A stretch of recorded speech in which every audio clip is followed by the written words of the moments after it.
عن عبد الله بن محيريز قال قلت لرجل من أصحاب النبي صلى الله عليه وآله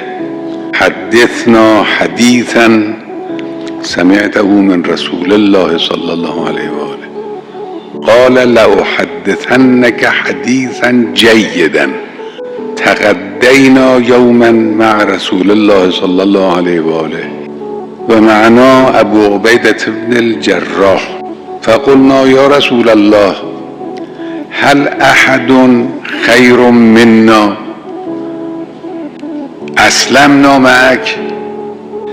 وجاهدنا معك قال بلى